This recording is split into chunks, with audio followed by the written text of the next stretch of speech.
expliqué, eh bien, le peuple, c'est-à-dire ceux qui étaient en fait, j'ai envie de dire, à la solde du calife de l'époque, Abou Bakr et de son bras droit, Omar ibn Khattab et de leurs acolytes, eh bien, ils exerçaient quoi? Une surveillance, on va dire, stricte sur l'imam Ali alayhi afdalus salatu wassalam. Donc, quand des personnes disent que l'imam Ali alayhi afdalus salatu wassalam, il était en paix, il vivait bien, etc. et tout, et il était bien avec les califes, non, ces personnes-là n'ont pas pris la peine de lire l'histoire. Donc, les personnes qui étaient à la solde de Abou Bakr et de Omar, eh bien, ils exerçaient quoi? Une surveillance, j'ai envie de dire, stricte sur qui? Sur l'imam Ali alayhi afdalus salatu wassalam, afin de prévenir tout mouvement ou alors toute chose qu'il pourrait en fait organiser ou orchestrer. Pourquoi? Pour renverser en fait, ou alors pour récupérer en fait quoi? Son droit à la succession. Donc, il n'était pas laissé librement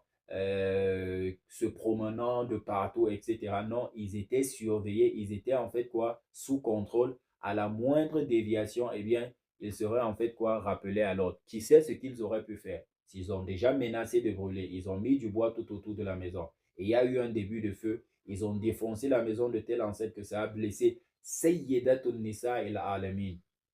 Ça a blessé la reine des femmes de quoi? De l'univers tout entier. C'est à comprendre à quel point ces personnes-là avaient de la rancœur, avaient de la haine au plus profond d'eux, et ils dissimulaient cela et montraient dans l'apparence, j'ai envie de dire, la foi en l'islam.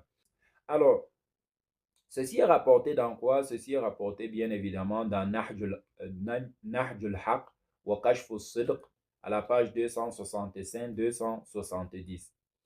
Alors, comme on l'a dit tantôt, on peut aussi retrouver cela dans le Kitab Sulaym bin Qais à la page 83, 126 et 127.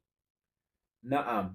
Alors ici, il est dit que la dame Fatima Zahra salamullahi alayha, elle a été privée de quoi? De ce qu'elle a reçu de son père.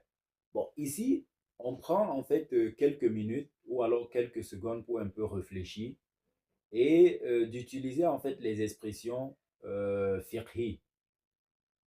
Qu'est-ce qu'on appelle héritage? Qu'est-ce qu'on appelle, j'ai envie de dire, héritage que l'on doit partager selon quoi? Selon les lois divines, selon les lois d'Allah subhanahu wa ta'ala.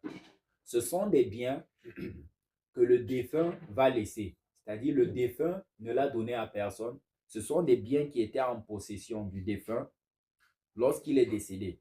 Alors ces biens-là, généralement, on va les comptabiliser et on va